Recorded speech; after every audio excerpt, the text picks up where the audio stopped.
이름으로 기도드립니다. 아멘. 오늘 우리에게 주신 하나님의 말씀은 사도행전 26장 13절에서 24절까지 말씀입니다. 사도행전 26장 13절에서 24절까지 말씀, 우리 다 함께 오늘 우리에게 주신 하나님의 말씀으로 자리에서 일어나서 함께 말씀 받도록 하겠습니다. 왕이여, 정오가 되어 길에서 보니 하늘로부터 해보다 더 밝은 빛이 나와 내 동행들을 둘러 비추는지라. 우리가 다 땅에 엎드러짐에 내가 소리를 들으니 히브리 말로 이르되 사울아 사울아 내가 어찌하여 나를 박해하느냐. 가시체를 뒷발질하기가 내게 고생이니라. 내가 대답하되 주님 누구시니이까. 주께서 이르시되 나는 내가 박해하는 예수라. 일어나 너의 발로 서라. 내가 내게 나타난 것은 곧 내가 나를 본 일과 장차 내가 내게 나타날 일에 너로 종과 증인을 삼으려 함이니, 이스라엘과 이방인들에게서 내가 너를 구원하여 그들에게 보내어 그 눈을 뜨게 하여 어둠에서 빛으로 사단의 권세에서 하나님께로 돌아오게 하고 죄의 사함과 나를 믿어 거룩하게 된 무리 가운데서 기업을 얻게 하리라 하더이다. 아그리빠 왕이여, 그러므로 하늘에서 보이신 것을 내가 거스르지 아니하고 먼저 다메섹과 예루살렘에 있는 사람과 유대 온 땅과 이방인에게까지 회개하고 하나님께로 돌아와서 회개에 합당한 일을 하라 전함으로, 유대인들이 성전에서 나를 잡아 죽이고자 하였으나 하나님의 도우심을 받아 내가 오늘까지 서서 높고 낮은 사람 앞에서 증언하는 것은 선지자들과 모세가 반드시 되리라고 말한 것밖에 없으니, 곧 그리스도가 고난을 받으실 것과 죽은 자 가운데서 먼저 다시 살아나사 이스라엘과 이방인들에게 빛을 전하시리라 함이니라 하니라. 함께 읽겠습니다. 바울이 이같이 변명하매 베스도가 크게 소리내어 이르되 바울아 내가 미쳤도다. 내 많은 학문이 너를 미치게 한다 하니. 아멘. 여기까지 보았습니다. 우리 자리에 앉아서 우리 서로 인사 나누겠습니다. 할렐루야. 축복합니다. 하나님께서 우리 사랑하는 귀한 성도들을 한 사람 한 사람을 축복해 주실 줄 믿습니다. 그렇게 축복의 사람으로 삶을 살아가시기를 주님의 이름으로 간절히 기도합니다. 네, 우리 권사님께서 우리 종진 형제 정말로 마음껏 이 사랑을 담아서 이렇게 축복하는데 너무나도 보기 좋고 아름답습니다. 오늘 이 시간에는 주님의 종, 주님의 증인이라는 제목으로 함께 말씀 증거하도록 하겠습니다. 한번 따라서 하실까요? 주님의 종, 주님의 증인.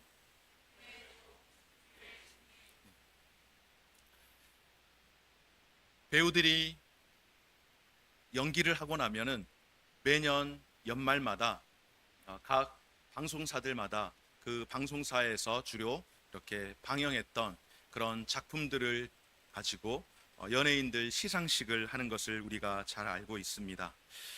지난 연말 2022년 12월 30일, 31일에 했던 그런 연기 대상들, 그리고 연기 대상이라고 하죠. 그 타이틀이 연기 대상 가운데에, 시상식 가운데에 상을 받았던 몇몇의 사람들에게 국민일보에서 이런 헤드라인 기사를 썼습니다. 배우들이 용감하게 하나님께 감사, 기독 연예인들 연말 수상 소감이라고 그렇게 했는데 몇몇의 연예인들이 그렇게 등장을 했습니다. 대중의 인기를 먹고 사는 연예인들은 자신에게 수많은 시선이 꽂히는 순간 신앙 고백을 하기가 얼마나 어려운 일인가.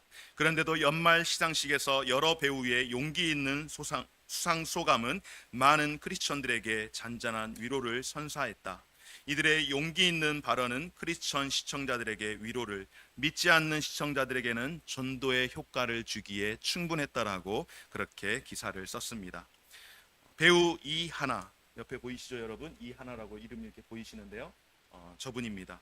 배우 이하나는 31일 2022년 KBS 연기대상에서 장편 드라마 부분 여자 우수상을 수상했다.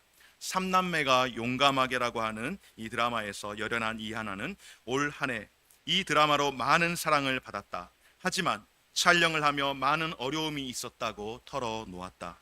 그녀는 2022년에 참 많이 울었습니다. 개인적으로 항상 힘든 일은 있었지만 면역이 없는 것처럼 나를 새롭게 힘들게 했습니다라고 고백했습니다. 내가 가장 잘한 일은 예배당에 나가서 하염없이 눈물을 흘린 일이었습니다. 코로나 중에도 힘이 들 때에 비어있는 교회에 찾아와서 홀로 눈물 흘리며 기도했던 시간들을 반출을 하는 겁니다. 이렇게 말한 이하나는 그때 정말 감사한 분이 좋은 말씀을 해주셨다라고 고백합니다. 자신이 위로받은 말씀을 나누고자 했던 이유도 따뜻했다. 자신은 이미 극복해 치유됐지만 또 다른 누군가에게 위로를 주고 싶었던 것이다. 그는 이곳 분위기는 행복하고 좋다. 하지만 지금 이 순간에도 홀로 외로운 싸움을 싸우고 계시는 분이 있으시다면 그분께 이 말을 공유하고 싶어서 적어왔다라고 하며 자기가 적어온 메모지를 주섬주섬 펴서 그 종이를 들고 있습니다. 우리의 지금 이 고난은 결국은 지나가는 것이며 이것을 잘 견뎌냈을 때 그 고통 모두를 능가하고도 남을 영원한 영광을 우리에게 이루어 줄 것이라고 천천히 읽어 내려갔다. 이 메시지는 고난에 대한 인내와 승리를 강조하는 고린도후서 4장 17절과 로마서 8장 18절 등의 일부 구절로 보인다. 이 하나에 이어 KBS 드라마 현재는 아름다워로 같은 부분 수상의 기쁨을 누린 박지영은 마이크에 선 순간 하나님께 감사합니다라고 탄식과 같은 그런 감탄의 고백을 내뱉었다. 같은 날 열린 2022년 SBS 연기대상에서 드라마 왜 오수재인가로 민시리즈 영역 장르 드라마 부분 최우수상을 수상한 배우 허준호는 일단 하나님께 영광을 돌리겠다며 소감을 시작했다. 잠시 하늘을 본 그는 하나님 감사를 드린다며 이렇게 오늘도 기적을 베풀어 주시는군요 하고 감동했다. 그러면서 연기 활동을 하는 동안 기도로 내조한 아내에게 감사를 했다. 이런 배우들의 수상 소감은 크리스천들에게 잔잔한 감동을 줍니다. 한 네티즌은 KBS 수상 소감 영상에 이하나, 박지영의 수상 소감이 너무 좋았다며 두 분 다 크리스천이라는 말에 놀랐고 또한 기뻤고 응원했습니다. 또 다른 네티즌은 트위터에 이하나의 수상 소감을 듣고 펑펑 울었습니다. 정말 좋은 말, 너무 감사하다라고 그렇게 댓글을 달았다라고 합니다. 물론 이런 고백 가운데에 눈살을 찌푸리는 이들도 분명 있습니다. 공인이라고 하는 사람이 저런 연기 댕상, 저런 공적인 자리에서 과연 자신의 신앙을 타인들도 있는데 다른 종교를 가지고 있는 사람들도 있는데 저렇게 고백하는 것이 적절한가라고 비난을 하는 이들도 분명 있습니다. 그러나 저는 이 모습을 보면서 어떠한 생각을 가졌는가 하면은 연예인들은 정말로 그분들이 그렇게 비난하지 않아도 사실은 연예인들은 팬들의 인기를 먹고 살고 있기 때문에 누구보다도 팬들의 그런 시선들을 신경을 쓸 수밖에 없는 사람들입니다. 그렇게 굳이 누군가가 이야기하고 비난하지 않아도 자신이 그렇게 이야기하는 것은 그 비난을 감수하면서까지 나를 이곳까지 인도하신 하나님께 먼저 감사를 드린다라고 하는 사실입니다. 그리고 여기에서 그치지 않고 비록 때로는 내 삶 가운데에 고난과 역경이 왔을 때에 우리가 십자가를 진다라고 하는 그런 고난의 순간에 그 순간에도 하나님을 원망하지 않고 그 고난의 순간을 단련을 받아가면서 이때는 하나님께서 나로 하여금 기도하게 하며 나로 하여금 이 고난의 순간을 통하여서 영광을 얻게 한다라는 그 마음과 그 고백으로 살아간다라고 한다면 그 어디에서나 사실은 보통의 사람들보다 훨씬 더 예민하여서 이렇게 자신의 신앙을 고백하며 전도하는 일이 결코 쉽지 않은 연예인의 직업군에 있는 이런 사람들일지라도 어느 순간에도 그리스도인의 삶으로서 주님께 영광이 되고 주님의 종으로 주님의 증인으로 담대하게 살아가는 것을 보게 되었습니다. 사랑하는 여러분, 사람들은 언제나 기회가 된다면 자기 자신을 변호하거나 변명하거나 혹은 자기 자신을 자랑하기 위해서, 특별히 연예인들 같은 경우는 더더욱 자기 자신을 알리기 위해서 PR한다라고 하죠. 요즘은 자기가 자기를 최대한 돋보이게 소개하는 그런 시대라고 이야기를 하면서 그렇게 자랑하고 싶을 때가 분명 있습니다. 또 자신에게 그런 기회가 주어지기도 합니다. 그러면 여러분, 그런 기회가 주어졌을 때 어떻게 활용을 하는가? 대개의 경우 사람들은 그런 기회가 주어지게 되면은 100%그 기회를 활용을 하게 됩니다. 그러나 오늘 함께 본 사도 바울, 오늘 사도행전 26장의 말씀을 통하여서 우리가 사도 바울을 한번 조명해 볼 터인데요. 사도 바울은 어떠했는가? 최선을 다해서 100% 자신의 어떤 그 능력치를 자랑하고 그렇게 PR했는가? 결코 그렇지 않았습니다. 사도 바울이 가이사랴 감옥에 갇혀 있는 동안 총독이 벨릭스에서 베스도로 총독이 바뀌는, 로마에서 내려보내는 총독이 바뀌는 일이 있었습니다. 그는 벨릭스 앞에서도 재판을 받았고, 그리고 이 벨릭스가 자기가 어떻게 판결하기가 애매모호해서 계속 시간을 2년 3년 이상 끌다가 자신의 임기를 마치고 이제 자신의 후임인 베스도가 왔을 때에 바울을 정식으로 공정하게, 공명정대하게 재판을 하지 않고 그냥 그것을 넘겨버렸습니다. 그래서 이제 베스도 앞에서 재판을 받았지만 분명한 사실은 벨릭스가, 그리고 베스도 총독이 사도 바울에 대해서 명확한 공명정대한 판결을 할 수 없었던 것은, 아무리 자신이 생각을 해보고 찾아보고 법조문을 찾아봐도 바울이 죄가 없었기 때문에 죄를 발견할 수가 없었습니다. 이제 그는 로마 황제인 가이사의 재판으로 넘어가게 되었는데, 재판권은 없지만 유대인의 왕으로 가장 막강한 권력을 행사하는 헤롯 아그리빠 왕 앞에서 자신을 변호하게 되었는데, 그 내용이 오늘 사도행전 26장 전장에 있는 말씀입니다. 여러분, 숙제 하나 드리겠습니다. 오늘 집에 가셔서 사도행전 26장 1절부터 마지막 절까지 전장을 한번 꼭 읽어보시기 바랍니다. 그러면 아마 오늘 말씀이 조금 더 이해하는 데 정리가 더 될 줄 믿습니다. 그는 먼저 자신을 소개하는데 자신의 과거를 짧게 요약을 합니다. 자신의 과거, 예수 믿기 전에 자기가 어떠한 사람이었는지를 소개하는데요. 내가 처음부터 내 민족과 더불어 예루살렘에서 젊었을 때 생활한 상황을 유대인이 다 아는 바라.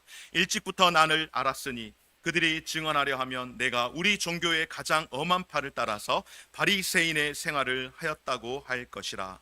그가 예수님을 만나기 전에 젊었을 때에 유대인들이 그러했던 것처럼 자기 자신도 바리새인으로서, 특별히 가말리엘이라고 하는 가장 권위 있고 정통이 있는 그런 문화생으로서 엄격한 율법 훈련을 받았던 바리새인 중에 바리새인이 바로 자신이었노라고 고백을 하고 있습니다.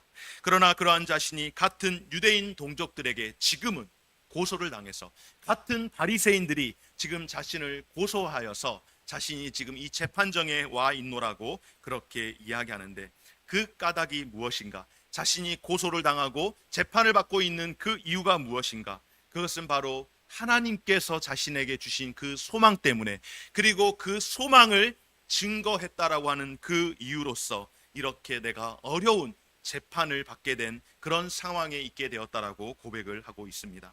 그러면 여러분, 하나님이 약속하셨고 이스라엘 모든 12지파가 간절히 밤낮으로 소망했던 것이 무엇일까요?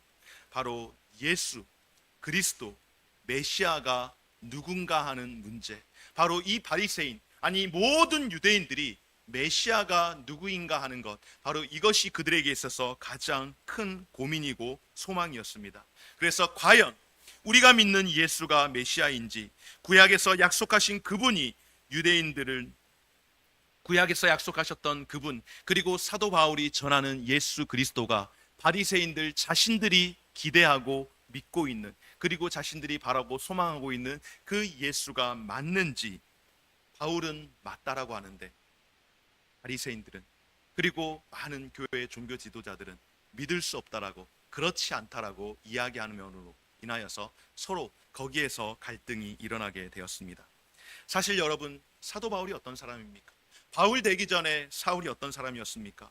바울 되기 전에 사울의 입장도 그 수많은 바리새인들과 똑같은 그런 입장을 가지고 있었던 사람입니다. 그런데 그런 사울이 어떻게 되었습니까? 예수 그리스도를 만나게 되어서 메시아가 예수 그리스도가 부활하셔서 자신에게 나타난 그 직접적인 경험을 통하여서 자신이 핍박하였던 유대인들이 십자가에 못 박았던 그 예수가 바로 자신들이 그렇게 소망하고 기다렸던 예수 메시아라는 것을 그가 알게 되었고 그 후로부터 그의 인생이 완전히 바뀌게 되었다라고 고백하지 않습니까? 예수님을 만나기 전 바울도 역시 예수 그리스도를 누구보다도 앞장서서 핍박했던 사람입니다. 나사렛의 한 청년이 이상한 삶을 살고 있다라고 그렇게 전해 들었는데, 그 이상한 삶을 살던 청년이 그렇게 이상한 삶을 살다가 마치 폭동을 일으키는 것처럼 그렇게 사람들을 많이 선동하다가 결국에는 십자가에 못 박혀서 비참하게 죽었었는데, 그 사람들이 바로 자신이, 그 사람 예수 그리스도가 자신이 기다렸던 메시아라고 할 때에 도무지 역시 사울 자신도 믿을 수가 없었고 믿어지지 않았다라고 고백을 하는 거죠. 그래서 바울은 이런 예수 믿는 사람들을 마치 요즘으로 치면은 이단에 빠진 정신 나간 사람들, 이단에 빠져서 우리가 이단에 빠져 있는 사람들을 우리가 사랑하지는 않잖아요. 미워하진 않아도 그들을 좋아하진 않습니다. 마치 그런 것처럼, 아니 그보다 더 심하게 그들을 미워하고 핍박하며 바울의 그 마음 가운데, 변화되기 전에 그 사울의 그 마음 가운데에 저런 사람들은, 예수에 미쳐 있는 저 인간들은 반드시 잡아서 죽여야 한다, 잡아서 감옥에 놓고 저런 인간들은 이 땅 가운데서 다 씨를 말려야 한다라고 그렇게 생각을 하고, 그것이 바로 자신이 하나님을 사랑하는 마음으로 하나님 앞에 헌신한다라고 그렇게 생각하며 살았노라고 바울이 고백을 하는 것입니다. 이렇게 생각하며 누구보다도 이 일에 앞장섰고 대제사장에게 사람들을 체포할 수 있는 그런 권한을 받아서 그 권세를 가지고 성도들을 옥에 가두고 핍박하는 일 가운데에 사울이 앞장섰습니다. 또 스데반이 죽을 때는 어떻습니까? 스데반의 그 핏값을 내게로 돌리라고 하며 많은 사람들의 그 옷을, 스데반을 향하여서 돌을 던질 때에 그 책임을 내가 지겠노라고 했던 그 사람이 바로 변화되기 전에 사울이었습니다. 그런데 그렇게 미워하고 격분했던 바울이 예수님을 믿는 사람을 잡으러 가는 그때에 그 다메섹 도상에서 그가 빛으로 찾아오신 예수님을 만나게 되었습니다. 오늘 본문의 말씀, 왕이여 종호가 되어 길에서 보니 하늘에서부터 해보다 더 밝은 빛이 나와 내 동행들을 둘러 비추는지라. 우리가 다 땅에 엎드러짐에 내가 소리를 들으니 히브리 말로 이르되 사울아 사울아 내가 어찌하여 나를 박해하느냐, 가시체를 뒷발질하기가 내게 고생이니라. 아멘. 그가 다메섹으로 갈 때에, 예수 믿는 사람을 잡으러 갈 그때에 정오의 강렬한 빛을 보았습니다. 여러분, 세상에서 가장 밝은 것을 우리가 표현할 때 무엇이라고 합니까? 빛이라고 이야기합니다. 태양빛이라고 이야기합니다. 태양빛이 언제 가장 밝을까요? 정오에 가장 밝죠. 여러분, 낮 12시가 되었을 때에 12시에서 1시, 2시 이 사이에 태양빛을 그냥 눈 뜨고 보신 적 있습니까? 여러분, 잠깐은 보실 수 있습니다. 저도 정말로 무식해가지고 어렸을 때에 나는 저걸 볼 수 있어, 나는 태양을 볼 수 있어, 저 눈부신 태양을 볼 수 있어 하고 어렸을 때에 정말로 눈 뜨고서 막 이렇게 눈 잡아가면서 태양을 그렇게 본 적이 있습니다. 그래서 그랬는지 모르겠는데 지금은 햇빛이 강하게 비치면 굉장히 눈물이 많이 납니다. 그때 많이 눈이 상했던 것 같아요. 한두 번도 아니고. 그게 뭐라고? 친구들하고 정말로 하고 많은 내기들 가운데 왜 그런 쓸데없는 내기를 해가지고 눈을 이렇게 붙잡고서 그렇게 했는지, 정말로 어리석은 그런 행동들을 참 많이 했었던 것 같은데요. 여러분, 가장 빛난 시간이 언제일까요? 바로 정오의 태양빛입니다. 그런데 오늘 사도 바울이 고백하는 것은 무엇입니까? 세상에서 표현할 수 있는 가장 밝은 빛이 정오의 태양빛인데, 그 정오의 태양빛보다 더 밝은 빛, 예수 그리스도의 생명의 빛이 자신을 비춤으로 말미암아 어떻게 되었습니까?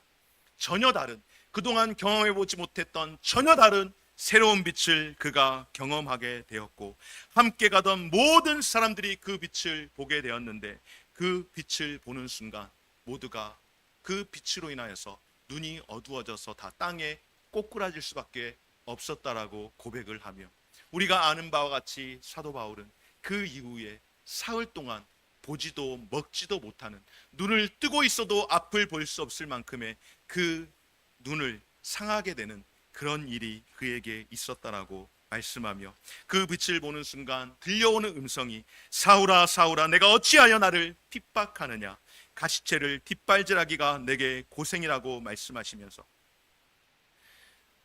사울이 자신이 하는 일이 너무나도 의로운 일이고 필요한 일이고 이 땅 가운데서 저 이단자들과 같은 그리스도인들을 다 없애버리고 감옥에 집어넣는 것이 하나님이 내게 주신 사명이라고 그렇게 여겨왔는데, 하나님께서 하시는 말씀은 네가 지금 이 일을 하면 할수록 너의 발끝에 가시가 계속해서 찌르는 것처럼 너의 하는 일이 헛수고임을 그렇게 가르쳐 주었다라고, 내가 그때에 예수 그리스도를 만나게 되었다라고 고백을 하지 않습니까?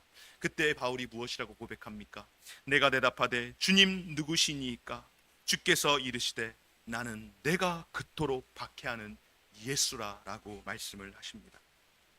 사랑하는 여러분, 우리가 예수님을 믿고 그분에 대해서 안다고 생각하지만, 여러분들이 예수님을 안다라고 이야기할 때에 예수에 대해서 알고 있습니까? 예수님을 알고 계십니까? 우리는 예수에 대해서, 하나님에 대해서 아는 사람이 아니라 예수를 알아야 하고 하나님을 알아야 할 줄 믿습니다.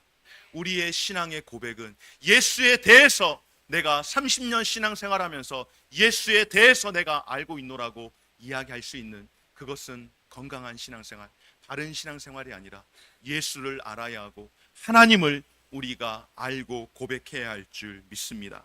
어쩌면 그래서 우리가 예수님을 안다라고 이야기할 때에 예수님에 대해서 아는 것이, 예수님을 아는 것이 어쩌면 극히 일부분일지도 모르겠습니다.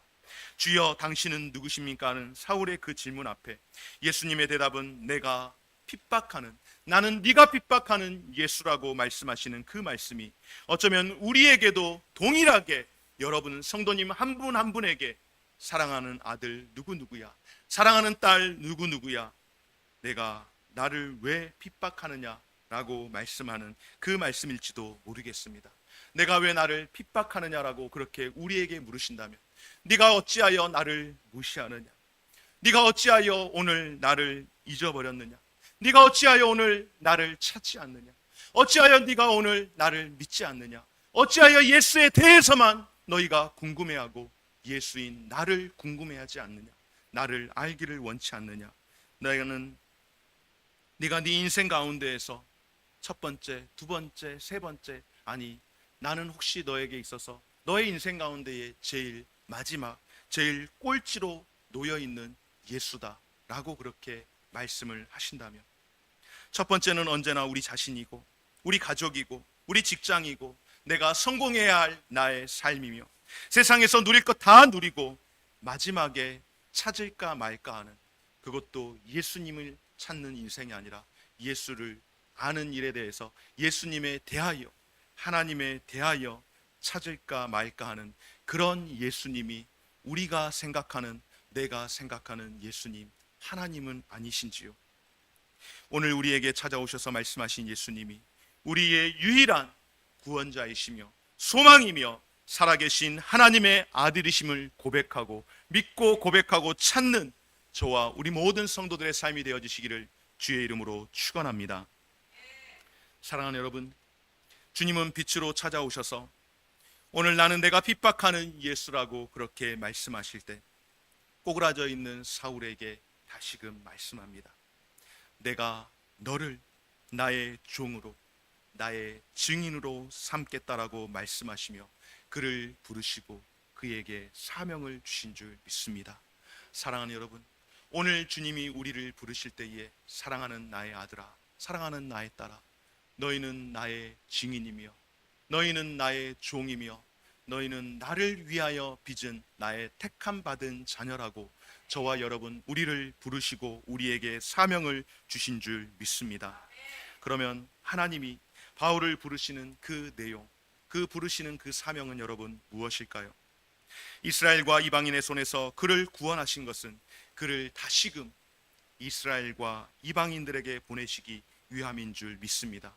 오늘 왜 하나님께서 바울을 부르셨는지, 바울이 고백할 때에 사도행전 9장에서 그가 다메섹 도상에서 주님을 만났을 때에 그때의 그 경험, 그리고 21장에서 그가 내가 주님을 만났었다라고 했던 그 경험, 그리고 오늘 26장을 통하여서 다시 한번 3번이나 연거푸 내가 주님을 만났다라고 하는 것은, 이것은 결코 거짓이나 꾸며낸, 혹여라도 내가 꿈속에서 내가 생각해서 만들어낸 이야기가 아니라 내가 정말로 내 육체로, 내 오감과 오관으로 내 정신이 가장 또렷할 때에 주님을 만났음을 고백하는 그 절박함으로 그가 고백하는 것이 있는데요, 오늘 여러분의 성경 18절을 한번 같이 보시겠습니까?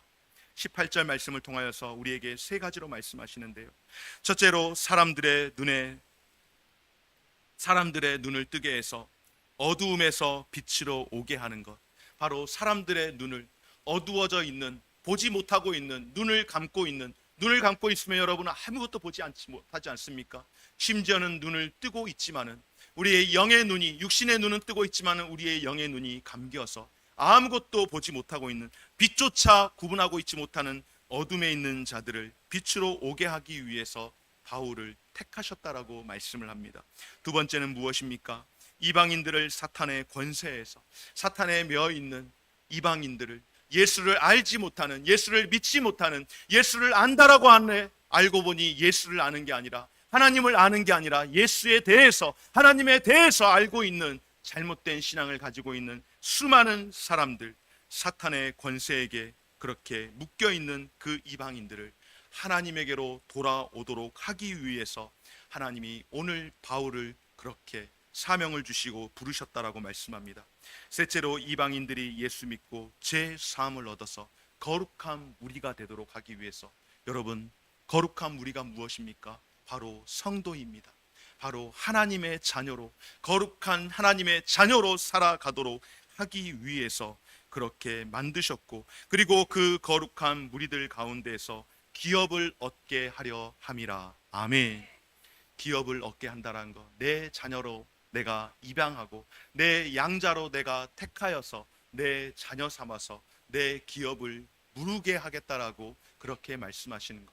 세상 가운데서, 어두운 가운데서 사탄에게 그렇게 묶여있는 자들, 죄 사함을 얻지 못하고 죽을 영혼들을 바로 살려서 빛으로, 그리고 그리스도의 복음으로 그렇게 돌아오게 해서 하나님의 자녀 삼는 일 가운데에 헌신하도록 하기 위해서 오늘 사울을 바울로 부르셨다라고 그렇게 말씀하시고, 오늘 바울이 그것을 고백하는 것인 줄 믿습니다.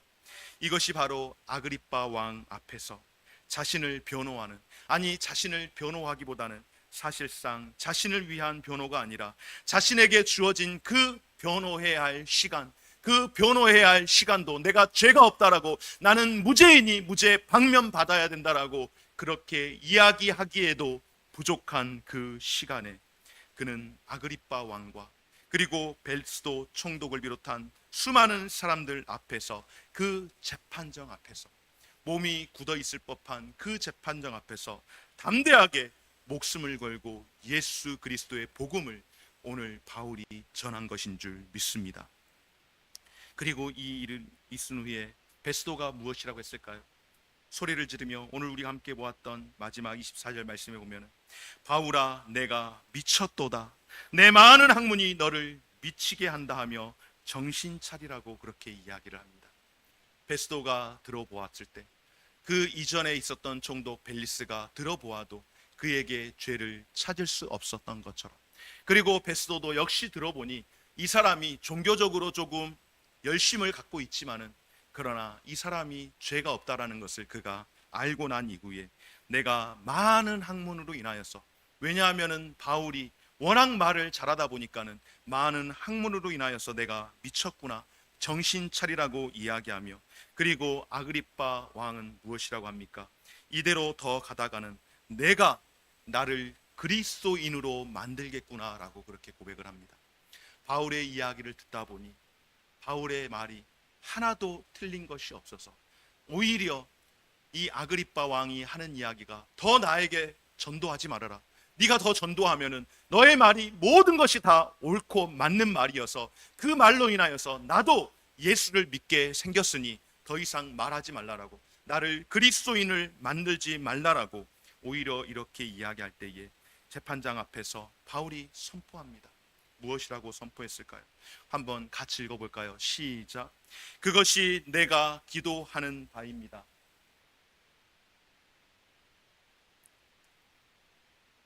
이거를 집사님 제가 화면 볼 수 있게끔 만들어 주세요.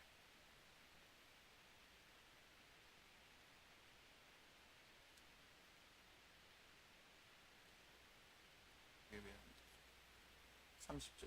우리 한번 같이 읽어볼까요? 시작. 그것이 내가 기도하는 바입니다. 지금이나 나중이나 왕뿐 아니라 오늘 여기서 이야기를 듣고 있는 여러분 모두가 이렇게 결박된 것 빼고 나처럼 되기를 바랍니다. 아멘. 오늘 베스도가 그리고 아그리빠 왕이 너의 그 복음 전함으로 인하여서 내가 그리스도인이 될까 염려되니 더 이상 말하지 말아라, 그 입을 닫아라 라고 이야기할 때에 오늘 바울의 외침은 그것이 내가 기도하는 바입니다. 그것이 내가 지금 이 재판장 앞에 서 있는 가장 큰 이유입니다. 지금이나 나중이나 왕뿐 아니라 오늘 이곳에 있는 모든 사람들이 나처럼 되기를 원합니다. 나처럼 예수를 알고 하나님의 자녀가 되어서 구원받은 백성으로 예수 그리스도를 유일한 구원자여 소망으로 삼고 살아가기를 원합니다. 다만 지금 내가 매여 있는, 이렇게 묶여 있는 모습이 아니라 자유하는 모습으로 그렇게 여러분이 그리스도인이 되기를 바랍니다라고 고백하는 것이 오늘 사도 바울의 주의 종으로, 부활의 증인으로, 주님의 증인으로 외친 선포인 줄 믿습니다. 사랑하는 여러분, 우리가 이 땅 가운데서 삶을 살아가면서, 아니 오늘 사도 바울을 보기만 해도 옳은 일을 하고도 고난받는 일들은 우리의 현실 가운데서 적지 않게 일어날 때가 있습니다. 그것만큼 힘들고 그것만큼 어려울 때가 또 어디 있겠습니까? 내가 한 만큼에 대해서 정당한 대우를 받지 못하는 것도 억울하고 속상할 일인데 거기에 더해서 억울함까지 내가 뒤집어 쓰게 된다면 여러분, 그거보다 더 속상하고 가슴 아픈 일이 어디 있겠습니까? 유대인들은 다른 곳이 아닙니다. 어디입니까? 바로 성전에서. 물론 지금은 재판정으로 가이사의 그 뜰로 옮겼지만은 사도행전 21장에서 바울이 이렇게 자신의 변호 시간에 그렇게 복음을 증거할 때에, 아니 재판을 제사장들 앞에서 받을 때에 그곳이 어디였습니까? 바로 성전이었습니다. 바로 교회였습니다. 여러분, 성전에서, 교회에서 지금 바울을 잡아 죽이려고 하고 있습니다. 성전에서, 교회에서 자기들이 잡아 죽일 수 없으니 지금 가이사의 그 뜰로, 재판정으로 옮겨와서 또 같은 방법을 하고 있습니다. 다시 한번 바울을 죽이기 위해서. 여러분, 성전은 어떠한 곳이어야 됩니까? 교회는 어떠한 곳이어야 합니까? 사람을 죽여서는 안 됩니다. 죽은 자를 살리는 곳이 교회가 되어야 할 줄 믿습니다. 병든 자를 일으키고 고치고 회복시키는 것이 교회의 공동체, 우리 신앙 공동체가 되어야 할 줄 믿습니다. 교회는 예배하는 자리가 되어야 합니다. 교회는 생명이 있는 것입니다. 그리고 생명은 움직이는 역할을, 역동성 있는 그런 삶을 살아가야 합니다. 오늘날 우리 교회가, 우리 물된 동산교회, 우리 함께한 우리 모든 성도들의 공동체가 사람을 살리고 일으키며 예배하며 생명의 역사가, 역동이 일어나는 그런 교회, 그런 예배 공동체 되어지시기를 주의 이름으로 축원합니다. 오늘 바울, 그런 곳에서, 자신을 죽이려고 하는 그런 곳에서 어떻게 합니까? 살아나기 위해서, 목숨을 부지하기 위해서가 아니라 오히려 복음을 증거합니다. 왜냐하면 주님이 자신을 종과 증인으로 부르셨음을 그가 알았기 때문에, 바로 그가 하나님이 자신에게 주신 그 소명을 생각하며 부르신 그 소명을 따라 사명을 위해 그가 살아갔기 때문에 바울은 바로 사명을 따라 살아가는 삶을 살았기에 그 위험한 곳에서, 그 무지한 곳에서, 그 두려운 곳에서 복음을 전하게 된 줄 믿습니다. 다니엘 12장 3절 말씀 가운데에 지혜 있는 자는 궁창의 빛과 같이 빛날 것이요 많은 사람을 옳은 대로 돌아오게 한 자는 별과 같이 영원토록 빛나리라. 아멘. 사랑하는 여러분, 사탄의 권세 아래 있는 자들을 자유케 하는 일, 우상 숭배와 물질과 세상의 그 모든 정욕 가운데에 사로잡혀 있는 이들을 구원에 이르게 하는 일보다 더 귀하고 더 큰 일이, 더 위대한 일은 없는 줄 믿습니다. 어둠 가운데 있는 자들을 빛 가운데로 인도하는 것, 빛을 보게 하는 것, 그것보다 더 위대하고 그것보다 더 복된 일, 그것보다 하나님이 더 기뻐하시는 일은 없는 줄 믿습니다. 부활하신 예수님은 바울을 만나주시고 복음 전파를 위해 내가 너를 종으로, 내가 너를 증인으로 그를 부르셨다라고 말씀할 때에 예수 그리스도를 믿는 저와 여러분들, 하나님의 자녀된 저와 여러분, 우리에게도 똑같이 우리를 그리스도의 종으로, 그리스도의 증인으로 그렇게 사명을 주신 줄 믿습니다. 사랑하는 여러분, 주님의 종으로 시작해 주님의 증인으로 마치는 그런 그리스도인들에게 가장 영광스럽고 아름다운 삶을 우리 가운데에 주실 줄 믿습니다. 사랑하는 여러분, 여러분의 삶 가운데에, 특별히 신앙생활 하던 과정 가운데에 지금부터 여러분이 신앙생활을 해왔던 그 처음 순간부터 지금에 이르기까지 여러분 혹시 미쳤다라고 하는 소리 들어보신 적 있으십니까? 예수 믿는 일로 인하여서 예수 때문에 미쳤다라고 하는 그런 소리 혹시 들어보셨습니까? 교회 안에서 예수 때문에, 아니면 사회생활하면서 예수로 인하여서 미쳤다라고 하는 소리를 들어보셨습니까? 오늘 바울이 네가 예수로 인하여서, 많은 학문으로 인하여서 미쳤다라고 그런 소리를 듣습니다. 저도 군생활 그렇게 힘들게는 안 했습니다. 힘들게는 안 했지만은 저도 군생활하면서 소위 말해서 구타라고 이야기하죠. 구타 많이 당했습니다. 토요일날 저녁에 얻어맞고 교회 못 가도록 그렇게 많이 맞았었는데, 교회를 다니다가 교회를 다니지 않았던 저의 분대장이 그렇게 이야기를 하더라고요. 너는 교회 가는 게 그렇게 좋으냐고, 이렇게 두들겨 맞고도 교회 가는 게 그렇게 좋냐고. 제가 교회 가는 일로 인해서 한 3번 맞아봤습니다. 정말로 구타 당한 적이 있습니다. 불 꺼놓고 한 번 맞은 적 있고, 한 번은 그냥 줄바따로 맞은 적 있고, 한 번은 그냥 이 꽉 깨물으라고 그러고 그냥 그대로 주먹으로 이렇게 맞아가지고 이가 흔들려서 이가 좀 이렇게 상했던 적이 있습니다. 자랑을 하려는 게 아니고, 한 번쯤은 여러분 우리가 예수 때문에 미쳤다는 소리 한번 들어보는 거 괜찮지 않겠습니까? 오늘 사도 바울이 이야기하는 것처럼. 그랬더니 그 이후로 저는 모든 일에 있어서, 심지어는 훈련을 갔다 주일 새벽에 도착해도 저는 주일날 교회 가게 허락해 주더라고요. 여러분, 자신의 야망과 안위를 도모하지 않고 예수 그리스도의 복음을 위해 자신의 그 목숨도 아까워하지 않은 헌신, 세상 사람들이 무엇인가 미쳐 있고 빠져 있을 때에, 여러분 세상 사람들이 다 그렇게 미쳐 있는 거예요. 자신이 원하는 일에 그렇게 다 빠져 있는 것, 그것이 미친 것 아닙니까? 그렇다면 우리도 예수로 인하여서 미쳤다는 소리 한 번쯤 들어본다면 그거 감사한 일 아니겠습니까? 믿음의 사람이라면 모든 성도들이 추구해야 할 거룩한 부르심이자 사명인 줄 믿습니다. 하나님께서 그의 인생 별과 같이 오늘 다니엘을 통하여서 많은 사람들을, 어둠에 있는 많은 사람들을 빛으로 돌아오게 하는 자들에게 그는 별과 같이 하늘의 궁창에서 빛나게 하리라고 말씀하신 것처럼 하나님이 그 인생 별과 같이 영원토록 빛나게 하실 줄 믿습니다. 오늘 사도 바울과 같이, 다니엘과 같이. 마지막으로 이 영상 하나 더 소개하고 마치려고 하는데요, 대만의 국민 배우 이천주라고 하는 배우입니다. 지난 2016년 대만 골든벨 어워즈에서 나무 주연상 수상 소감을 이제 주기도문으로 낭송했던 사람이 있습니다. 혹시 이 영상을 보신 분들이 계신지 모르겠습니다. 특별히 대만은 물론 종교의 자유가 있다라고 하지만은 기독교의 인구가 10%도 채 되지 않는 그런 나라입니다. 그런 나라에서 배우 생활을 하는 그런 사람이 했던 고백, 자신의 그 고백, 모두가 이 상을 받을 만한 그런 사람들인데, 하나님이 특별히 나에게 이 자리를 하나님이 세워주신 것은 나로 하여금 이 고백을 하게 하도록 나를 세워주신 것입니다 라고 그렇게 이야기하며 모든 회중에게 동의를 구한 이후에 그가 주기도문을 낭송함으로 인하여서 이것이 큰 화제가 되었습니다. 李天柱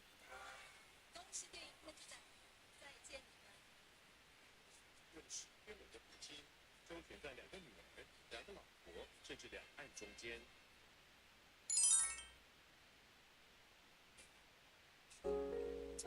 老实说，就一个曾经拿过金钟奖的人来说的话，就一个从艺40年的一个演员来说，我多么希望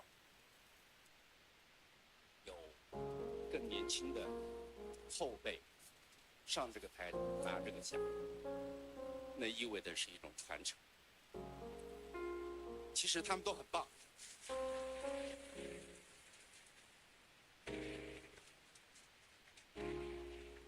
你们都很棒，只是上帝拣选了我。我想一定有他的用意，可能让我上来说说话吧。与其我想了一下，与其跟大伙儿一样，那么千篇一律的谢谢这个谢谢那个，感谢是不用说的，每一个人我们都值得感谢。可是你们想不想听一些不一样的？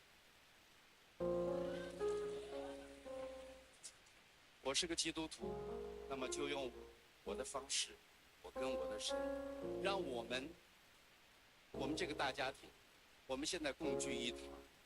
可是要知道，还有很多的大家庭在外面水深火热。让我用我的圣经里面的主导文，来为这片土地上面的人来祷告，好吗？我们在天上的父，愿人都尊你的名为圣，愿你的国降临，愿你的旨意行在地上，如同行在天上。我们日用的饮食，今日赐给我们，免我们的债，如同我们免了人的债，不叫我们遇见试探，救我们脱离凶恶。因为国度、权柄、荣耀，全是你的，直到永远。阿们。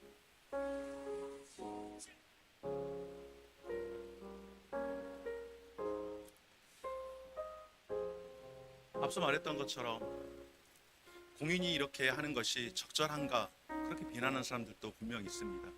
그러면 공인이 아닌 우리들이 그리스도인으로서 예수를 아는 예수의 대해서가 아니라 하나님의 자녀라고 하는 우리의 삶에 있어서 우리가 고백하고 주님의 종으로 주님의 증인으로 이야기하는 것은 여러분 어떻습니까? 요즘 오늘날 시대 가운데에 여전히 복음을 전하는 일은 쉽지 않고 환영받지 못하는 일이면 틀림이 없습니다. 그러면 환영받지 못하기에 남들 눈치 봐가면서 그냥 입을 꼭 다물고 있어야 되는 게 정말 우리에게 필요한 것인가? 아니요, 그렇지 않습니다. 그럼에도 불구하고 우리는 전하는 것입니다. 우리는 연예인들이 아닙니다. 연예인들은 앞서 말한 것처럼 팬들의 인기를 먹고 살아갑니다.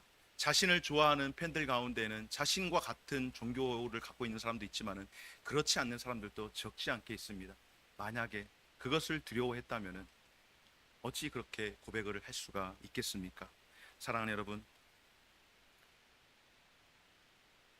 종교 편향적인 것이 아니라 바로 이들에게 있어서 이것이 신앙 고백이며 이것이 이들이 할 수 있는 복음 증거인 줄 믿습니다. 그렇다면 오늘 이 시대 가운데에 하나님께서 우리에게 주신 우리의 거룩한 부르심, 우리의 사명, 우리 또한 하나님이 우리를 주님의 종으로, 주님의 증인으로 그렇게 부르셨다면 오늘 그것을 내가 믿고 고백한다면 사랑하는 여러분, 우리들도 역시 그렇게 전하면서 그렇게 예수에 대해서가 아니라 내가 만난 예수를, 내가 만난 하나님을 전하면서 그렇게 살아가는 것, 이것이 이 땅 가운데서 우리를 부르신 하나님의 부르심인 줄 믿고 오늘 저와 우리 모든 성도들이 그렇게 믿음으로 다시 한번 우리의 삶 가운데서 하나님 앞에서 우리가 추구해야 할 거룩한 그 부르심과 사명, 그 소명을 다시 한번 확인하는 귀한 시간 되어지시기를 주님의 이름으로 축원합니다. 우리 함께 말씀 기억하시면서 찬송하